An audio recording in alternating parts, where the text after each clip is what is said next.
Bueno, buenas tardes. Se me pregunta cuáles fueron las principales ideas que ha dejado Jorge Randonea a propósito de la metodología activa de la enseñanza artística universitaria.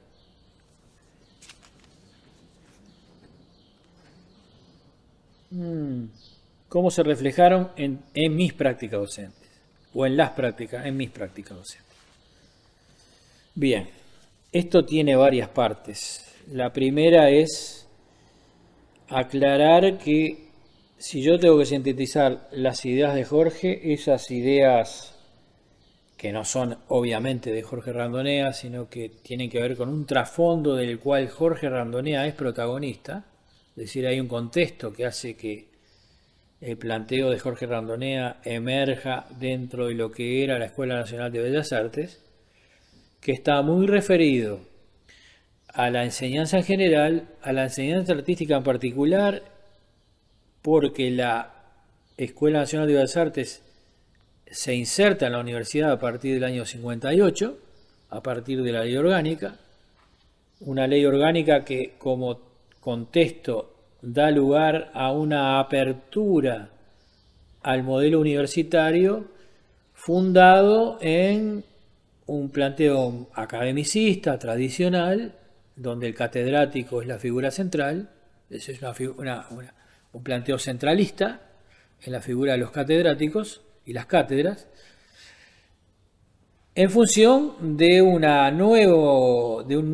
desafío nuevo que se da a partir de los principios de la reforma de la Universidad de Córdoba del año 18, en lo que se intenta promover un protagonismo de lo que se llamó el demos universitario, que no es descartar al catedrático, sino que es incluir en la producción de conocimiento al demos en general, teniendo como eje fundamental el desarrollo de un estudiante protagonista.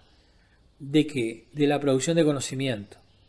De manera que hay una dialógica que se instala en lo universitario en función de la confrontación de ideas y en el protagonismo en su dirección, en su inserción institucional de todos los estamentos de ese contexto universitario. Es decir, el estudiante dejaba de ser alguien al que se le dictaban clases y pasa a ser el protagonista también de lo institucional. Ese modelo que se refería más que nada al debilitamiento de la vieja universidad de los doctores, deja paso a un modelo más democrático, más abierto, más interactivo, en donde el estudiante participa también de lo que se llamó cogobierno. Dentro de esa perspectiva abierta, la libertad del estudiante también ingresa como una perspectiva de formación a partir de la idea de producción de conocimiento y la innovación. Si a mí me preguntan que ese modelo que es lo mejor que tiene como sentido final, y es la de promover el disenso. Es decir, es un sentido de lo universitario en donde la confrontación de ideas abierta y libre permite el disenso. Y de alguna manera, eso que me preguntan acerca de Jorge, está reflejado en esto que dice la tapa del plan de estudio del 90, que es a partir de un mural que Jorge hace en lo que fue la campaña de actividades exteriores de la Escuela Nacional de Bellas Artes en el año 1990. Decía, libertad para dudar y soñar sin dogmas, que él lo atribuía a Galileo. Yo dudo que sea de Galileo la frase, pero no importa, la idea es la misma. ¿Qué quiere decir libertad para dudar y soñar sin dogmas? En realidad lo que plantea Jorge Randonea en relación a la enseñanza universitaria vinculada a las artes tiene que ver con esa libertad imprescindible para el obrar artístico. Ahí está, yo le voy a llamar obrar artístico. Y no voy a hablar del ejercicio del arte, sino del obrar artístico. ¿Por qué? Porque en alguna medida Randonea entendía que en el obrar artístico había algo de autenticidad que se despliega en el propio obrar, de manera que no hay un obrar mejor que otro. Hay manifestaciones diferentes de un obrar que se plasma en la obra o en el acontecimiento estético y que solo es posible manifestarse en ese ámbito, el ámbito del arte. ¿Por qué? Porque el ámbito del arte estaría develando algo del ser que se manifiesta. Y eso no es cualificable, no es cuantificable, sino que es precisamente el acto vivo de un ser que se manifiesta. De manera que el obrar artístico deja de ser una actividad meramente técnica, de un saber que se aprende y se aplica, sino que es un modo de vivir en donde es un planteo romántico en el fondo, en donde la libertad es imprescindible para eso. ¿Y por qué dice dudar y soñar sin dogmas? Porque la verdad nunca es plena. La verdad acontece en el propio acontecimiento del obrar. Y esa plenitud se logra tal vez en la confrontación con otros obrares. De manera que estamos en presencia de un tipo de institución propia de lo universitario desde la perspectiva esa que planteaba recién de la Universidad de Córdoba, que de alguna manera está poniendo a la libertad positiva, no negativa. La libertad negativa sería la libertad que restringe la prohibición. La libertad positiva es la libertad a través de la cual se asumen responsabilidades a través de lo que se manifiesta. Manifestarse no quiere decir hablar. Manifestarse quiere decir hacer aparecer aquello que es sin que eso sea plenamente. De manera que siempre queda algo oculto en esa manifestación.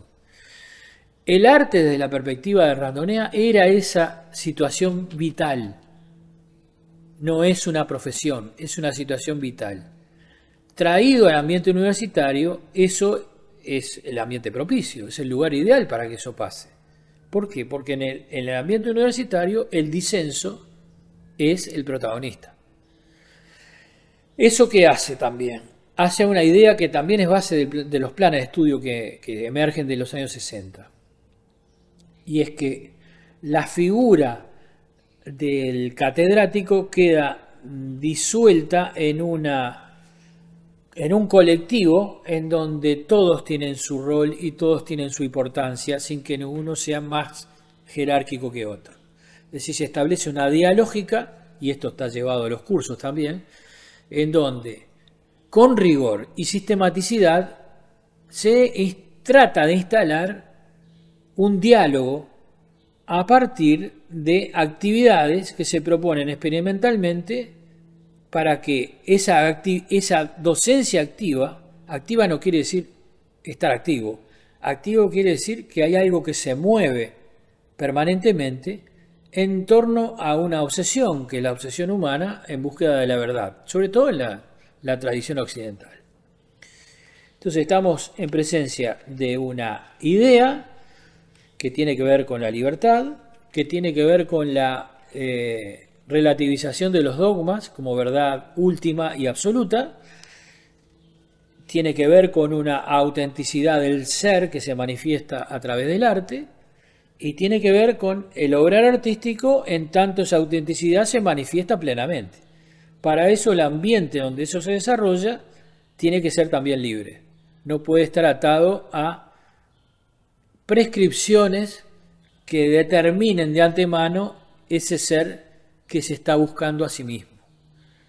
Entonces acá es muy importante verlo de esa manera, porque estaríamos planteando una institución en donde la búsqueda del conocimiento está a partir de un sí mismo que se manifiesta en todas las circunstancias. Y ese sí mismo tiene que ver con lo estrictamente académico y también tiene que ver con una ética, con una responsabilidad que se asume y con un colectivo que lo acoge en su seno.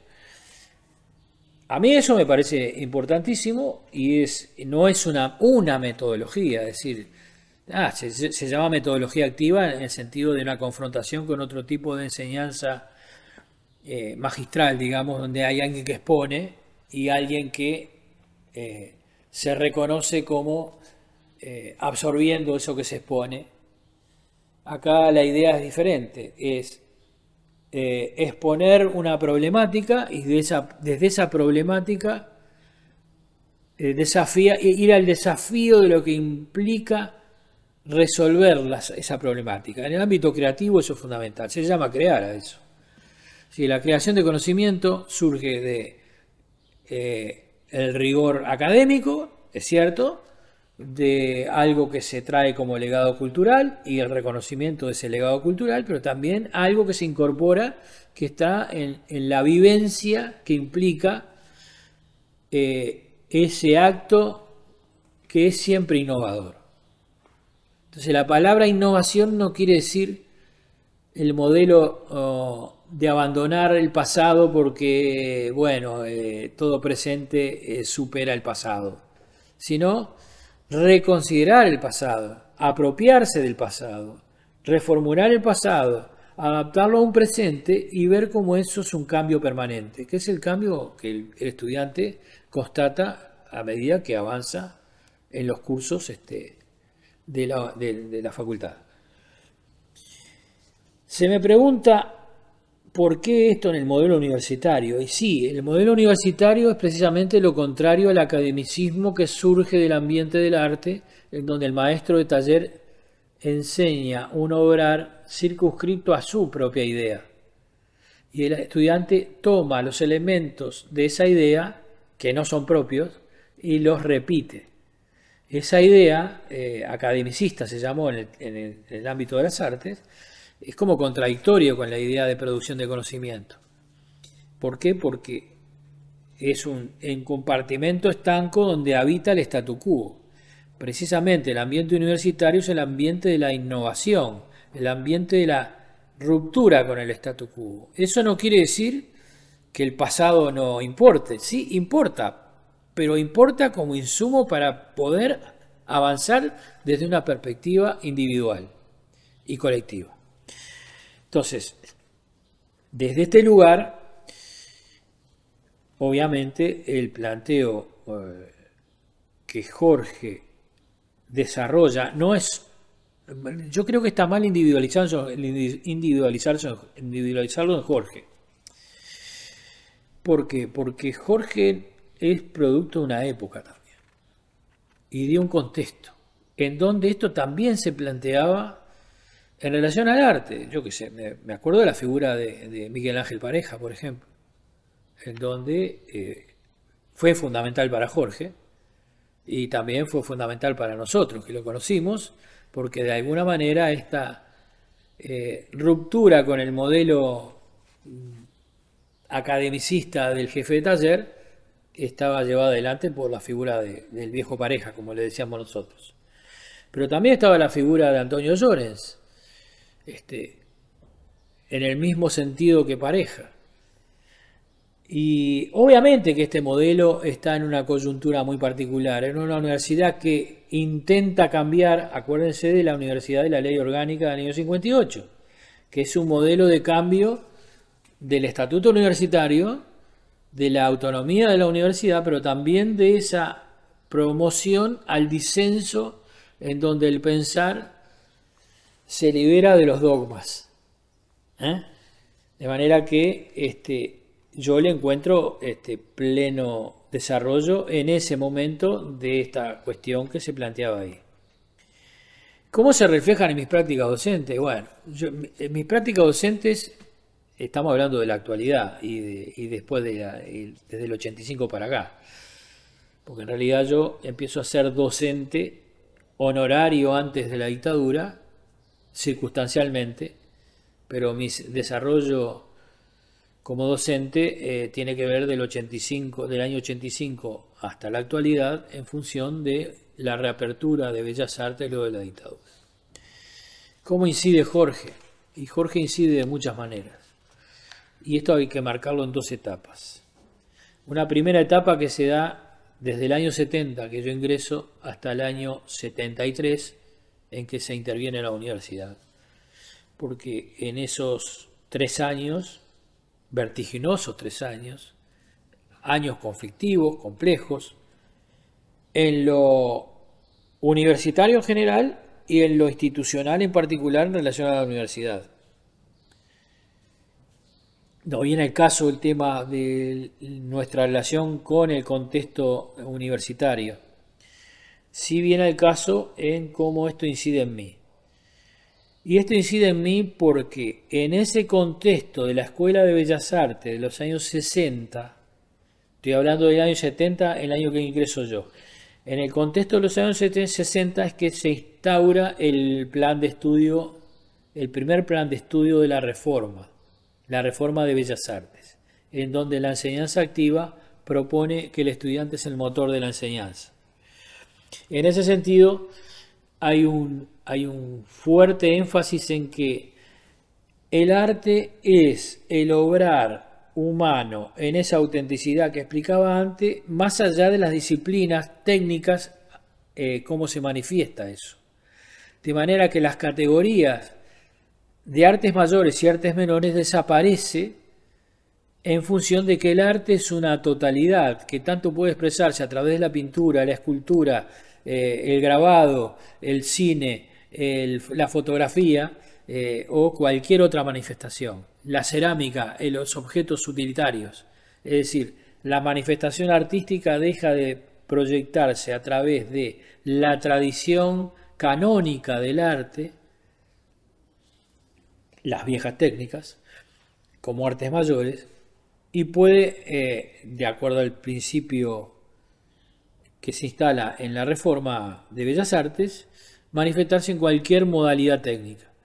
Esto tiene que ver con una idea que ya estaba planteada en el Bauhaus, por ejemplo, y esa idea de desactivar la idea de que hay artes menores y artes mayores da una especie de amplitud de las posibilidades de desarrollo de alguien que necesariamente puede estar actuando en diversas disciplinas y no específicamente en una. Eso en particular es importante. Pero hay otro aspecto, y es que tiene que ver con la asunción del arte como una actividad relacionada con la sociedad. El arte relacionado con la sociedad implica que esa descategorización, si se me permite el término, de artes mayores y artes menores, se adapte mejor a una sociedad de masas en donde la producción diversificada de productos artísticos, llamémosles productos entre comillas, implica la reproductibilidad. Esa reproductibilidad se da como fenómeno epistemológico y analizado desde el ámbito de la estética a partir de lo que se llamó reproductibilidad técnica en el modelo de Benjamin en relación a la fotografía, pero también se da como gran discusión a partir de lo que fue el impacto de la revolución industrial en el ámbito de la sociedad europea y universal. Es decir, la reproducción maquínica implicaba ya no el uso directo de lo manual, de lo manufacturado, sino el uso de otras herramientas que son las herramientas técnicas. De manera que el elemento tecnológico se encontraba que era el elemento más adecuado a la sociedad de los años 60. Sociedad de posguerra en América Latina, es decir, con todo el escenario social que en los años 60 se vivía en América Latina. No voy a entrar en detalles en eso. Esto es importante porque en ese modelo de la reproductibilidad, obviamente, la idea del objeto utilitario como un elemento fundamental en donde el arte también se manifiesta, trae otra idea de artista que no es el artista que vive dentro de un taller encerrado para contemplar la belleza canonizada, sino que hay otro disparador que es precisamente la relación social de ese elemento que es usado por la gente común. Esto es importante porque este modelo socializa el arte y lo lleva a un lugar lógico en donde no pueden haber dogmas. ¿Por qué? Porque está instalada la diversidad social. Y en esa diversidad social es que el arte se manifiesta como tal. También es un escape al individualismo. Esto yo lo voy a entrar a trabajar a partir de otra pregunta que se me hace al final, porque hoy estamos en lo contrario, hoy hay una exacerbación individualista, pero es otro tema. En ese sentido, la práctica docente, decía que esto tenía dos partes, tiene como principio ese asunto fundamental. El arte se manifiesta a través de cualquier procedimiento técnico. Si quieren llamarle lenguajes, llámenle lenguajes. Esto es una complicación, no hay que llamarle lenguaje, pero no importa. ¿Qué es lo que hay de cercano a esto? Bueno, tiene que ver con una experiencia de vida mía. Es decir, yo me acerco a Bellas Artes proveniendo del mundo de las ciencias. Yo hacía facultad de ingeniería en los años 70. El mundo de las matemáticas, de la geometría, de la abstracción, del pensamiento abstracto y demás.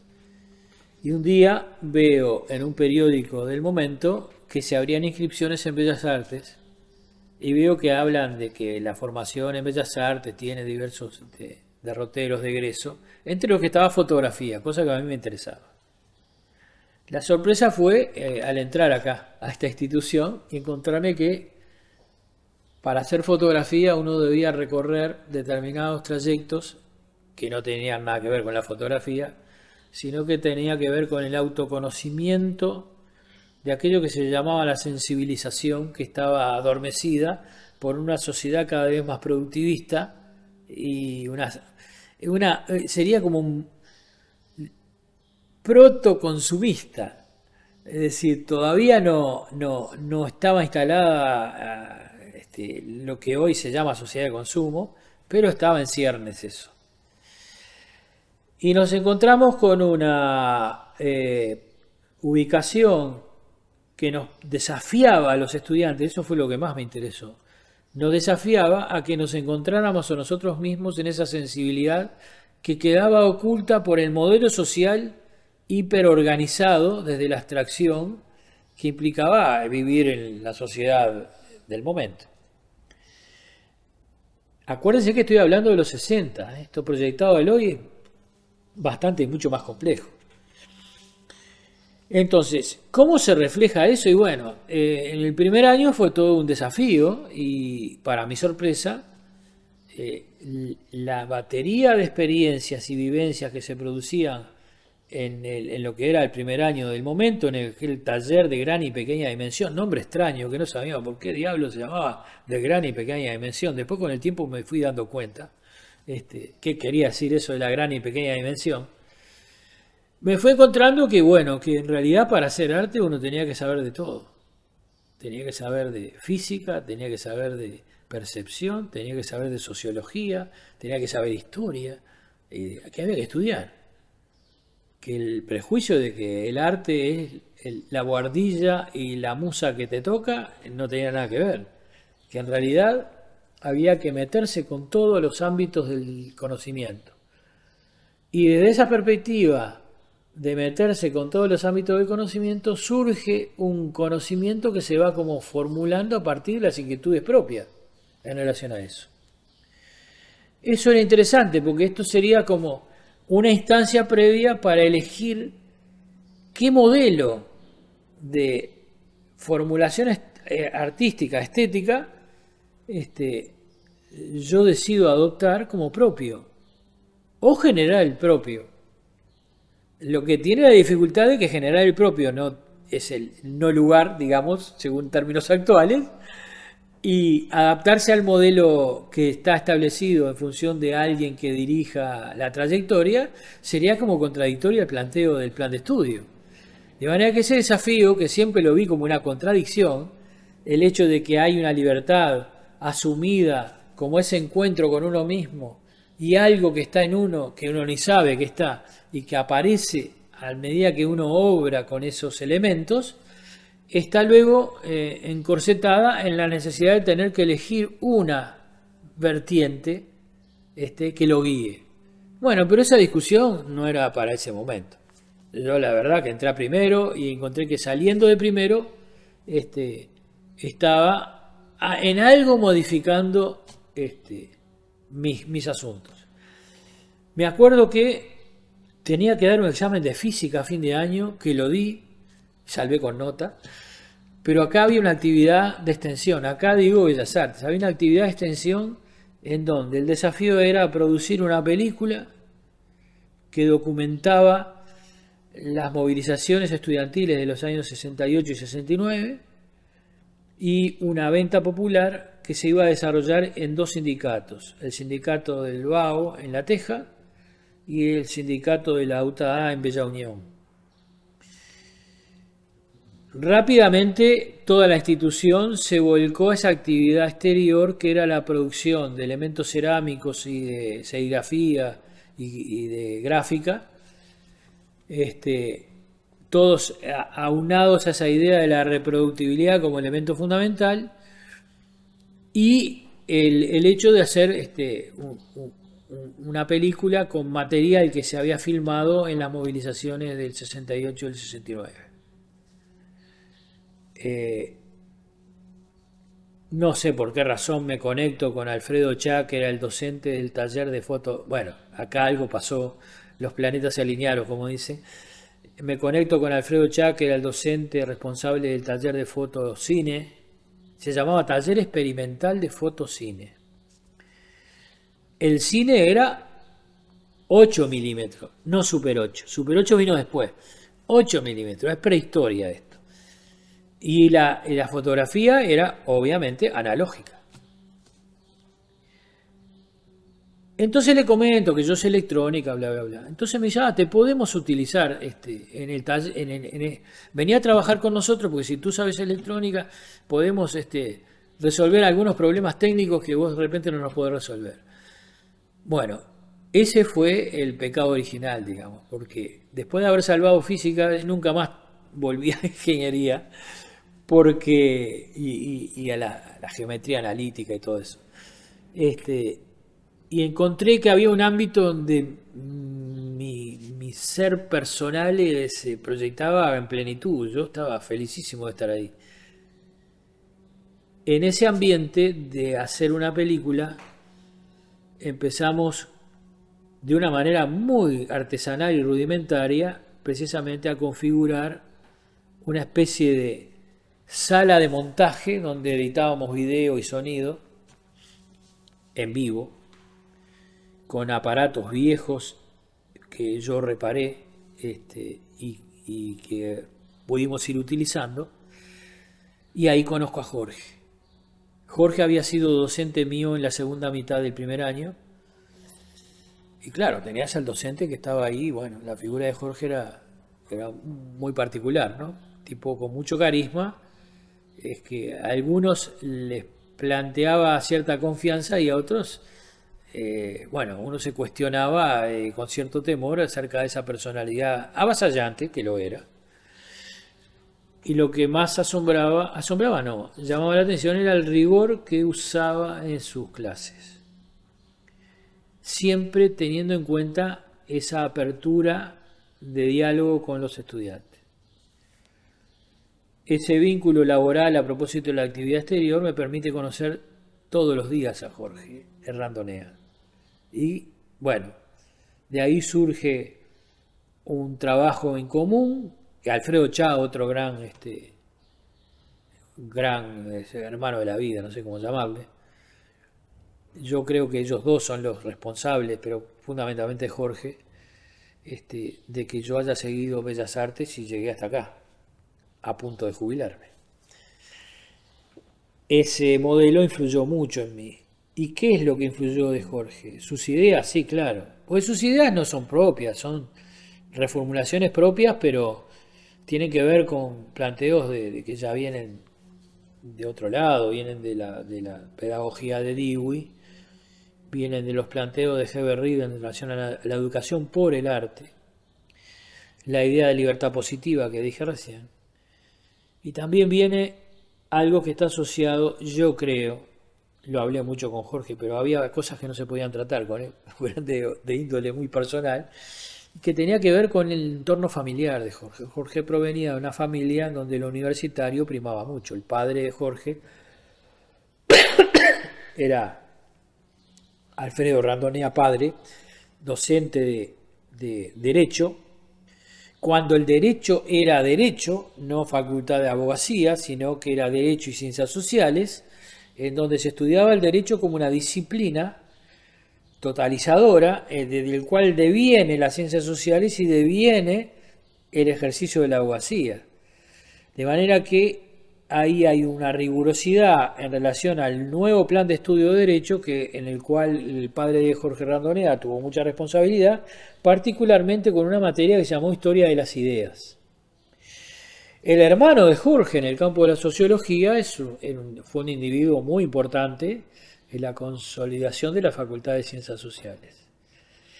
Y Jorge en ese entorno era alguien que había hecho su pasaje por arquitectura y su vinculación con el arte venía a propósito de la Escuela Nacional de Bellas Artes. Pero todos tenían una característica. ¿La característica cuál era? Que vos para decir algo tenés que estudiar y ser riguroso y no quedarte con lo que te gusta. Tenés que ir a lo que no te gusta. No quedarte con lo que estás de acuerdo, ir a lo que disentís, con lo que disentís. De manera que esa idea de rigurosidad, que tiene algo de estoico, de tosudo, permitía tener ciertas seguridades que nunca son, digo ciertas porque nunca son definitivas, y poner en duda la certidumbre que uno trae instalada como mecanismo de la práctica común en cualquier ámbito de enseñanza. Entonces, lo primero sería estar abierto al disenso. Hay muchas anécdotas con respecto a esto. Voy a decir una que me acuerdo ahora que me parece bárbara. En la década del 60 y el 70 estábamos en una instancia en donde en Uruguay prácticamente lo que estaba instalado como gran discusión del arte era lo figurativo y lo abstracto. En esa primera instancia, lo figurativo y lo abstracto tenía varios planteos. La idea de la expresión y la idea de lo más geométrico constructivo. Es decir, si lo quieren simplificar, lo que sería más constructivista y más expresionista. Pero había modelos que articulaban las dos contraposiciones, expresión, racionalismo constructivo, que también hacían entrar en discusión los elementos que operaban allí.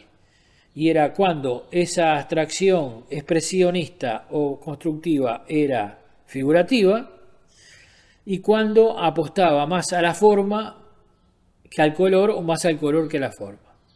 Lo característico de esta escuela, por influencia de Pareja, evidentemente, tenía que ver con esa expresión a través del color. Por eso las campañas de sensibilización de los años 60 tenían mucho que ver con eso. Era la campaña de sensibilización atacando el gris de la ciudad.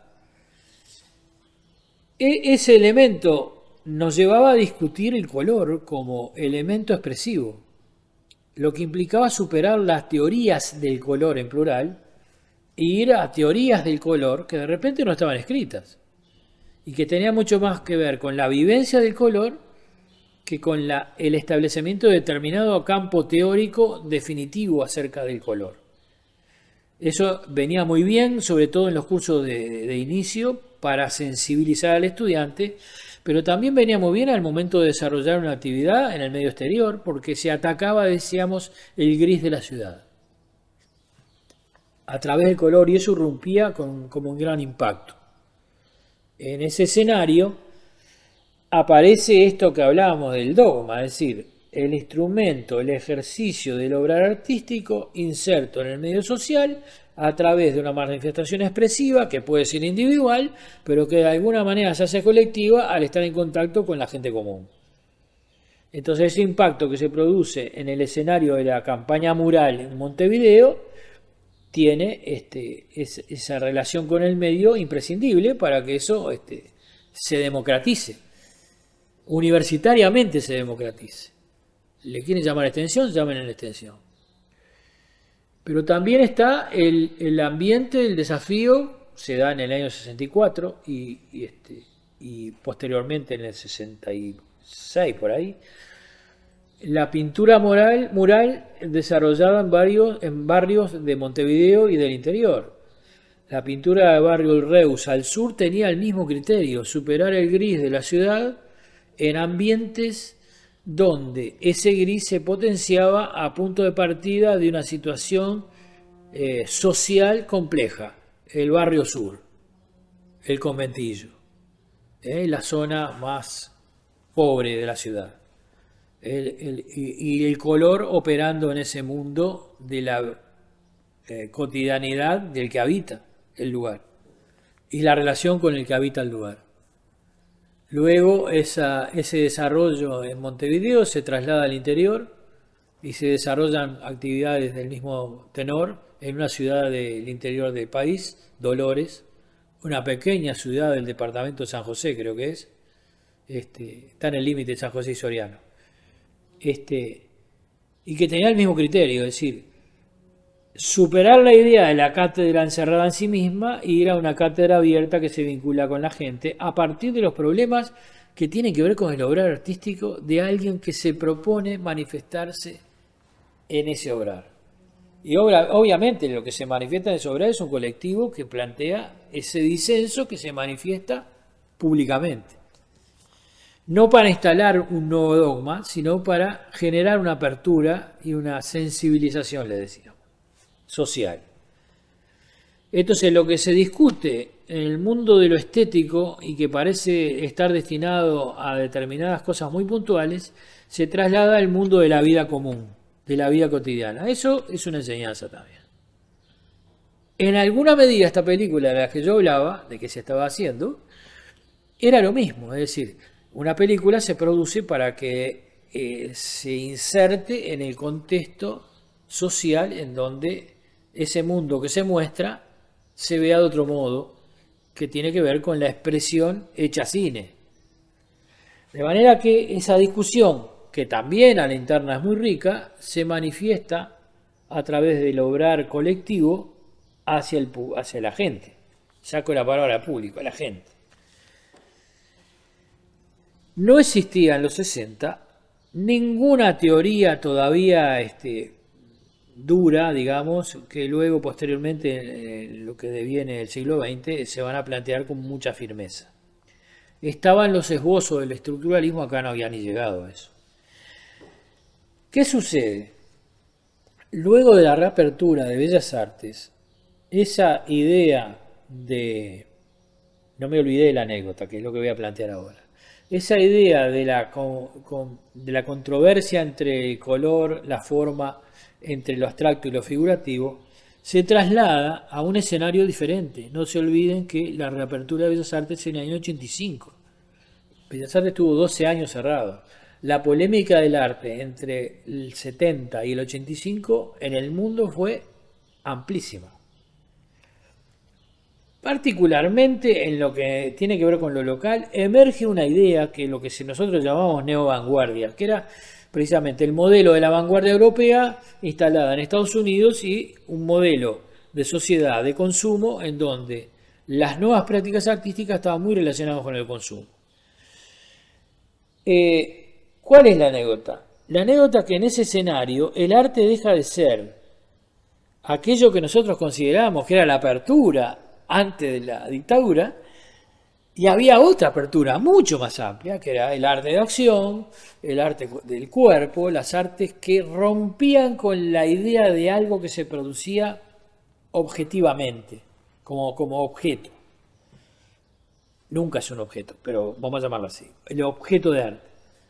Y se instauraba una diversidad amplísima de operativas artísticas que se relacionaban con lo urbano, el medio ambiente, el cuerpo en acción, lo que llaman los primeros happening y las performances, lo que luego fue el instalacionismo, y lo que se veía que era, en la polémica que estaba instalada en ese instante, en ese momento, era precisamente, bueno, pero esto que tiene de auténtico y qué perdió de auténtico de lo que planteaba la vanguardia, que era precisamente el modelo de un artista responsable, auténtico, original, que a través de su estética generaba una ética y un modelo social diferente, un hombre distinto.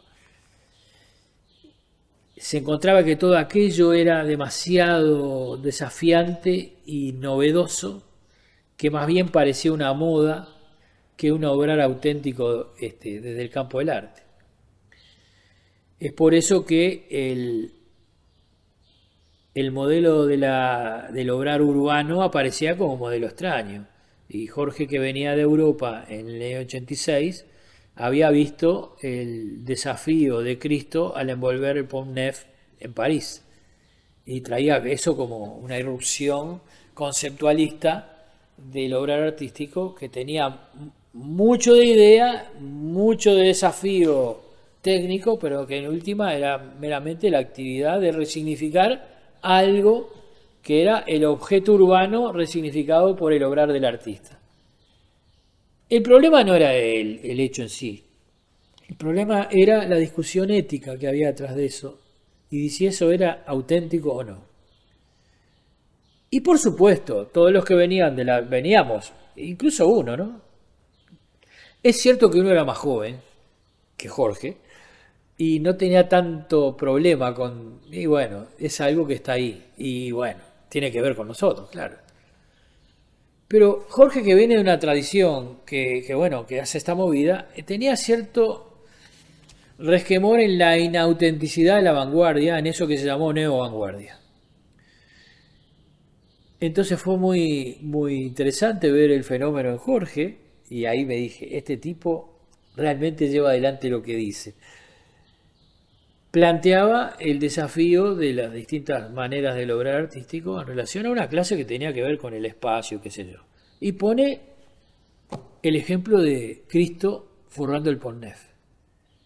Entonces habla de cómo se llevó a cabo el forrado del puente y cómo luego se termina vendiendo los residuos de la tela que se usó como souvenir.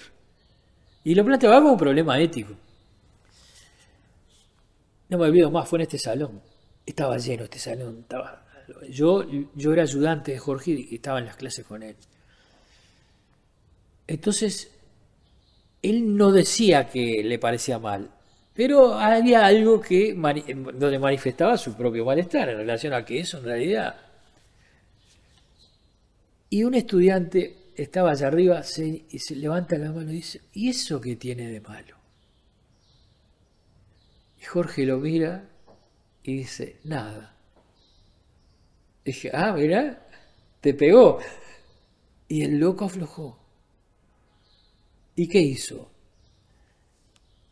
Empezó a hurgar con más rigor todavía y empezó a ver que ahí en realidad no había un debilitamiento del obrar, sino simplemente había una manifestación de otro orden que no era comprendida por nosotros que veníamos de otro lugar y que sí era comprendida por un joven que lo veía como algo natural, porque tal vez lo sentía como más propio de él.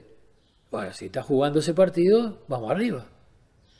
Digo esto, a ser humilde, es decir, ver como ese punto de alguien que simplemente por levantar la mano y decir qué tiene de malo, hizo que moviera el límite y ese límite se corrió. El conocimiento se mueve, sí, claro que se mueve.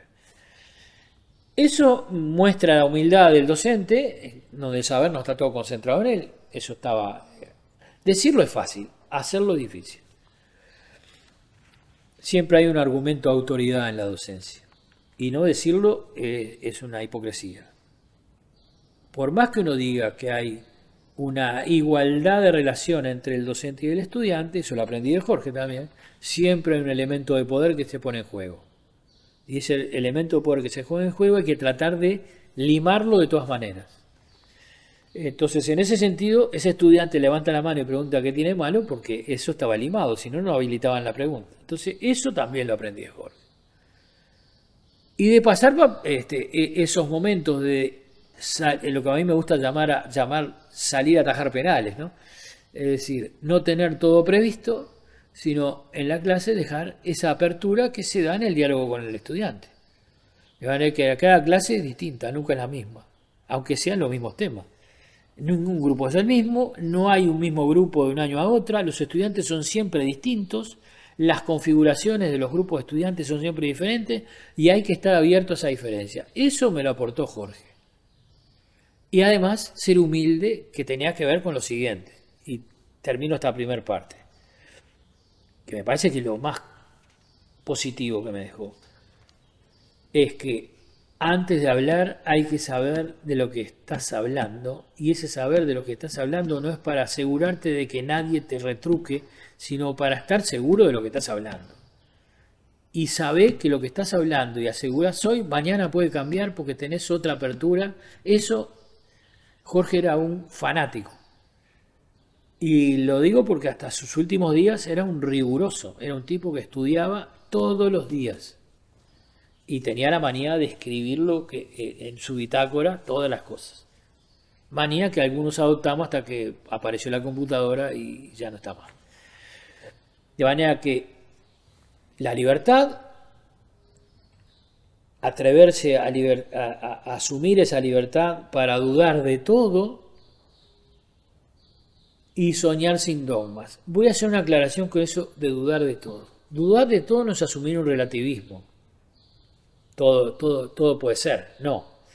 Dudar de todo quiere decir que cualquier certidumbre hoy puede ser algo que se refute mañana, y eso es la duda. Es medio cartesiano el planteo, porque es la duda metodológica cartesiana. No somos cartesianos en el sentido de... Es una subjetividad también, ¿no? El cartesianismo es la metafísica subjetiva. Pero bueno, en esa duda permanente es que se alimenta la producción de conocimiento, y ese conocimiento se va moviendo y alimentándose a sí mismo y en el colectivo donde eso navega. Por eso digo que la libertad para dudar es asumir todas las responsabilidades de esa duda y no decir, bueno, todo es lo mismo. No es todo lo mismo.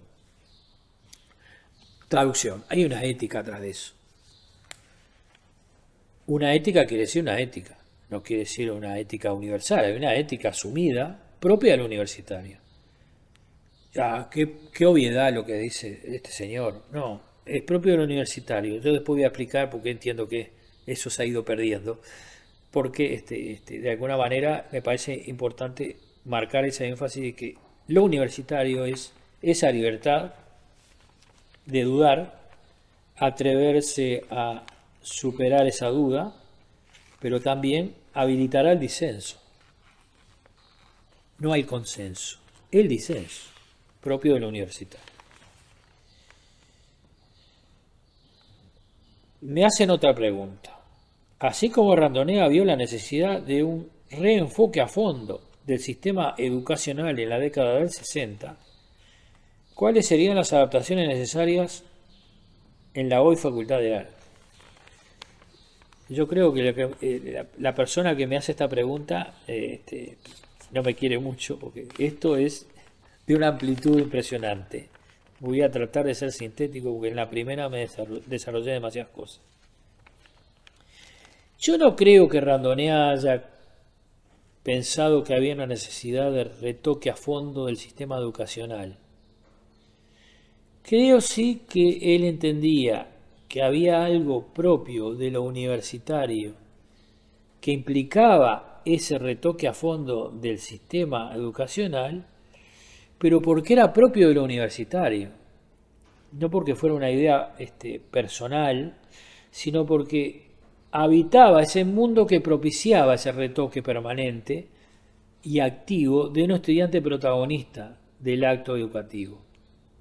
Yo creo que el énfasis en que el estudiante es el protagonista del acto educativo es importante para el arte.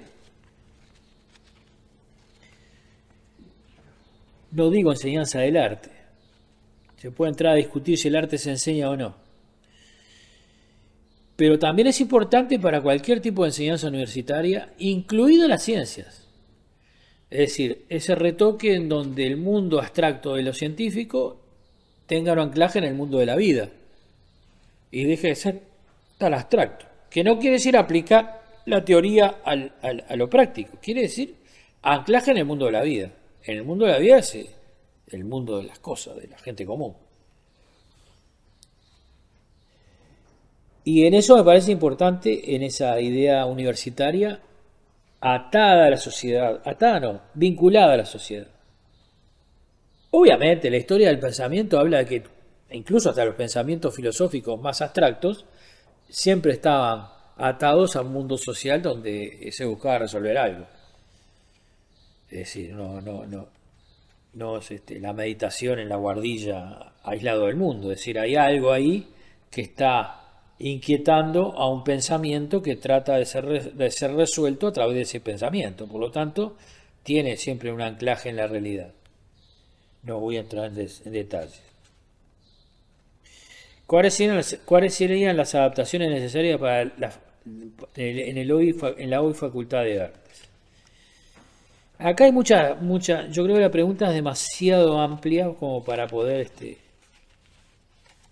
abarcarla en esta instancia. Obviamente que esto se puede abarcar, sí, pero no en esta instancia, que es bastante corta. Porque eso tendría que poner a ver qué pasa con la universidad hoy. Y yo creo que la universidad hoy tiene problemas. Tiene problemas.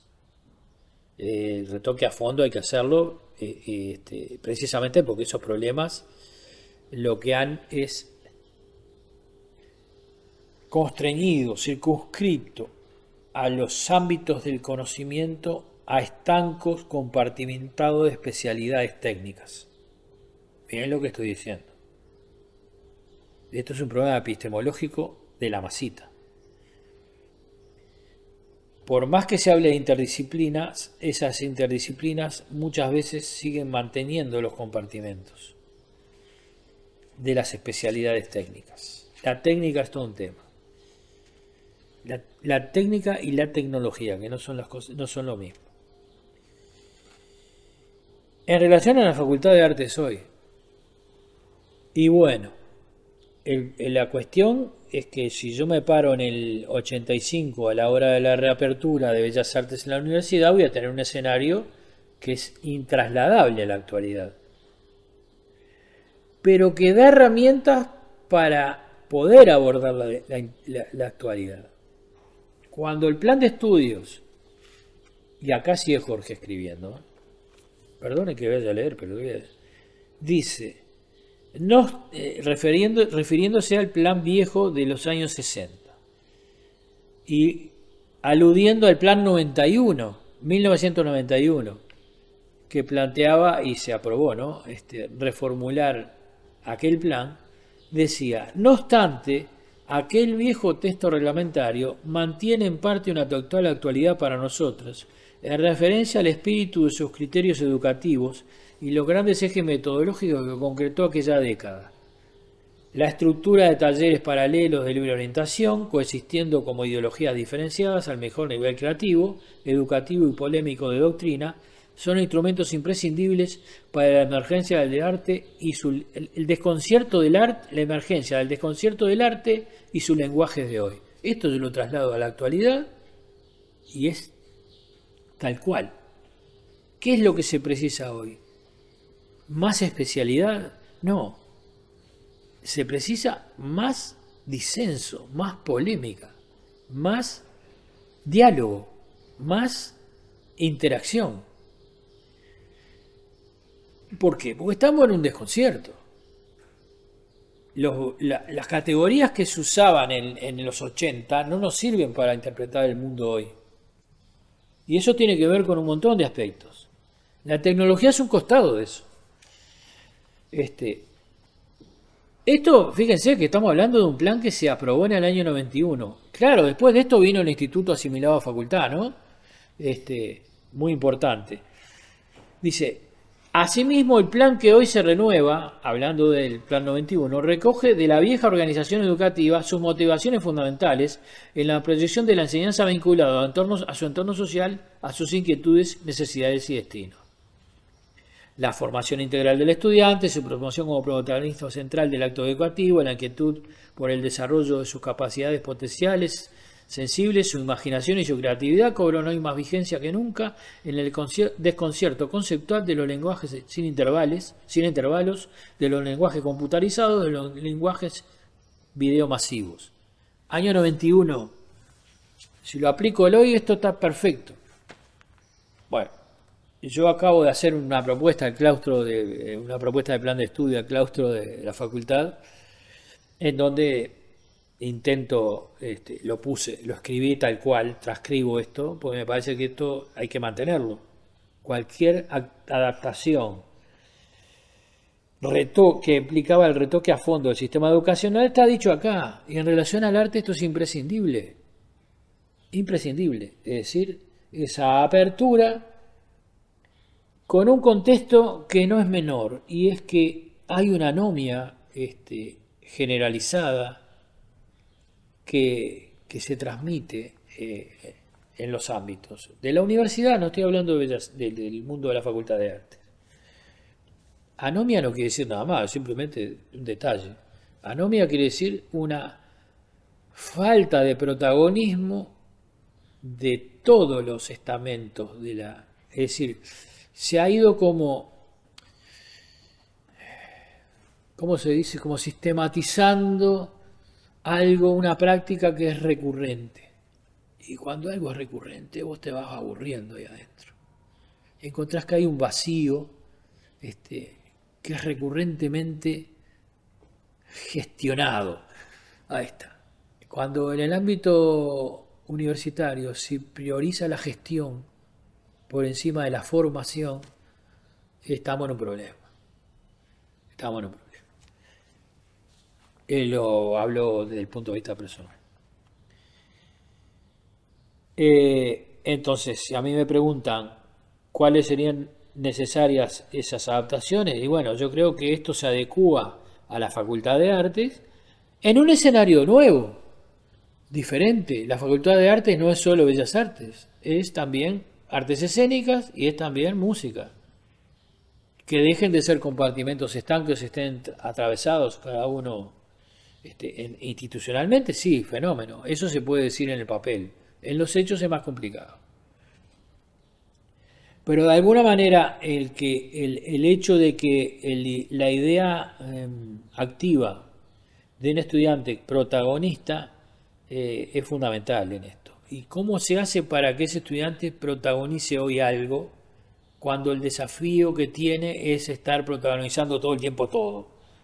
Y bueno, ahí hay un tema. El escenario es diferente. Si hoy Jorge viviera, yo estoy seguro que lo tomaría con pasión. Y la enseñanza que a mí me deja la idea de Jorge era, bueno, esa pasión transmitirla de la manera apasionadamente, y si tenés que polemizar, polemizá, obviamente. Si tenés que ser un provocador, tenés que ser un provocador. En la medida de que esa provocación esté abriendo la cancha a todas las planteos, a todos los planteos, no a una línea, a todos. Y en ese disenso cada cual se ubica desde su proyección individual, en un colectivo, asumiendo que cada uno es diferente al otro. No estoy hablando de la igualdad social, estoy hablando de la diferencia imprescindible para un ser que se manifiesta como ser. No voy a entrar en disquisiciones filosóficas, pero creo que se entiende lo que digo. Entonces, eso tal vez sea lo más difícil, pero creo que es esa búsqueda de autenticidad que uno busca siempre, ¿no? Yo sé que la autenticidad es todo un tema, pero de alguna manera la Facultad de Artes, si promueve esto en relación a una metodología que adecuada a la contemporaneidad o al momento actual, se pueda adaptar a lo tecnológico, bueno, sí. No estoy ignorando ni estoy obviando el planteo que surge en los últimos años con mucha fuerza en relación a lo que se llama poshumanismo y transhumanismo. Porque la perspectiva que se indica en el plan de estudios tiene que ver con un corte humanista en un sentido amplio, no en el humanismo determinista que implica la técnica, por ejemplo. Entonces ahí vamos a entrar en una serie de problemas epistemológicos en relación a lo que es una especie de antihumanismo planteado de esa perspectiva teórica que plantea el poshumanismo y el transhumanismo. Y bueno, es obvio que estamos atravesando, y vamos a tardar un rato en salir de esto, en una etapa que se llama nihilista de la sociedad occidental. Yo creo que a esta altura es global el tema, salvo en pequeñas parcelas del obrar humano que no pueden ser comprendidos por esa globalización a la que se aspira en general. Esto da para mucho. De la cual la Facultad de Arte no está, no es ajena. Todos somos conscientes que desde la manera de evaluar y todo lo que la universidad ha ido perfilando, hay un positivismo cada vez más acentuado del planteo educativo de la Facultad de Artes, de la universidad, perdón. Es decir, hay un planteo positivo, positivista, es decir, en donde los resultados se tienen que ver. Y esos resultados se tienen que ver en una optimización de los tiempos académicos en relación a circunstancias evaluables en relación al conocimiento adquirido, y se va como corriendo el eje de lo existencial en relación a esos conocimientos. Lo que no deja de ser un tema, porque al final el conocimiento es una abstracción también, o algo que se utiliza como dispositivo para producir o para consumir. De manera que la Facultad de Artes en ese escenario tiene mucho para desarrollar. Una aclaración. La Facultad de Artes como algo que es la promoción de un individuo que se manifiesta a través del obrar artístico en su dimensión más individualista, a el otro extremo de alguien que considera que el arte es la producción de bienes culturales que están ubicados en un nicho del mercado y que su actividad tiene que ver con eso. De una en punta a la otra, todo tiene que estar abarcado por la Facultad de Artes. Todo tiene que estar abarcado. Todas las epistemologías posibles. Lo que es un problema. Yo lo reconozco que es un problema. Me preguntan después, ¿cuáles son los desafíos de la enseñanza activa del Instituto de Bellas Artes en el contexto educativo contemporáneo? Está relacionado con lo anterior. Es decir, la categoría contemporánea es también un problema. Esto es una discusión de otro orden, no voy a entrar acá, todos saben por qué he perdido. Pero de alguna manera yo creo que la palabra parece rara, el legado cultural. Yo el principal problema que veo hoy es que estamos en un momento en donde, con el afán de abordar lo estrictamente contemporáneo, se niega toda tradición, todo legado cultural, cuando lo contemporáneo está atravesado por ese legado cultural. De manera que esta es una discusión viejísima, ¿no? Benedetto Croce decía que no es contemporáneo, todo es contemporáneo, y sí. No podemos estar subidos al carro del planteo historicista tampoco. No voy a entrar en eso, no se preocupen, pero de alguna manera esta discusión hay que darla. Entonces, ¿cómo el plan de estudio rompió una frontera con eso del legado cultural? ¿Por qué? Porque la tradición moderna, fíjense que cuando hablo de tradición puede estar hablando de lo moderno. La modernidad hoy es la tradición. La tradición moderna instala una idea de ruptura con el pasado. Y esa idea de la ruptura con el pasado se invoca como el motor del conocimiento y de la subjetividad del saber humano. Se supone que el mundo evoluciona. Bien, bueno, ¿y nosotros qué tenemos que ver ahí? Y tenemos que ver mucho. Ahora, ¿dejamos de ser modernos? No, pues no dejó de estar la modernidad presente. Es más, sin modernidad no podemos hablar de esto. Entonces yo tengo que tener un estudiante siendo consciente que el estudiante viene de un mundo donde eso no está. El estudiante de hoy no es el estudiante de los 60, ni de los 80, ni de los 90, ni del 2010, ni de pasado mañana.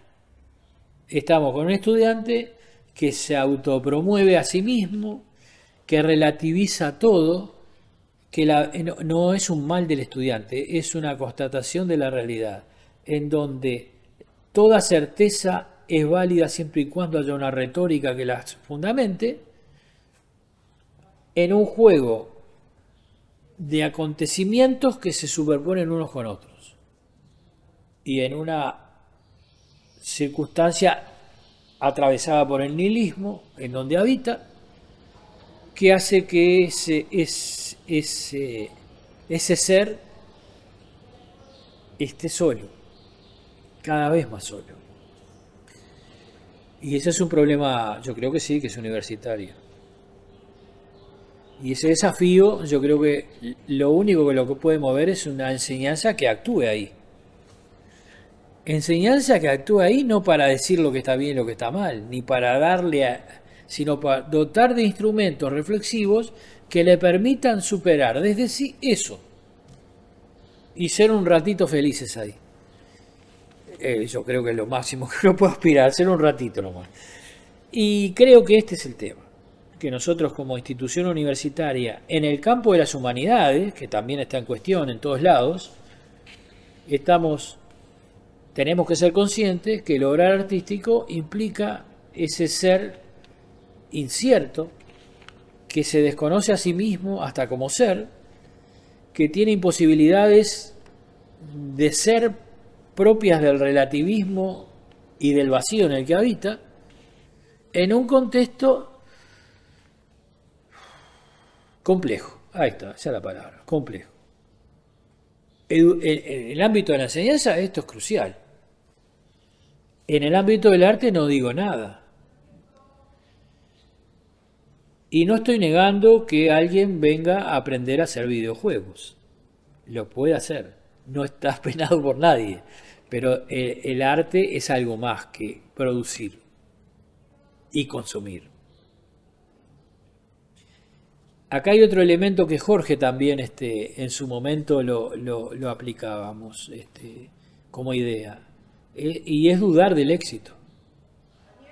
Es decir, el éxito puede ser un motor que motiva, pero el éxito también es un problema llevarlo como carga, ¿no?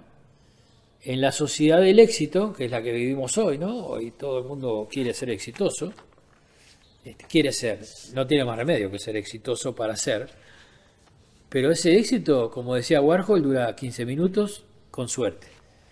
Entonces, ese dilema es también un desafío. La Facultad de Artes tiene todos esos desafíos. Más que otra disciplina, yo creo que acá se confluye en toda esta movida. Porque sería la única posibilidad. Estoy medio schopenhaueriano. Yo creo que la manera de zafar de esa desilusión es el arte a través de un estado del ser que no sea el ser dispuesto a aprender arte. Arréglense con este dilema, pero un poco va por ahí. Entonces Jorge Randonea, y sí, sin Jorge yo no estaría acá. Pero no porque fuera mi padre, sino porque hay cosas que me entusiasmaron y que aún me siguen entusiasmando, a pesar de que me jubilo a fin de año, y eso no quiere decir que deje de hacer cosas. Entonces este planteo tiene que ver con esta Facultad de Artes que cumplió 3 años, creo. Creo no, obviamente cumplió 3 años. Y que es todo un desafío en relación a todo esto. Esto da para mucho más. Ojalá dé para mucho más porque está bueno discutir estas cosas. Muchas gracias.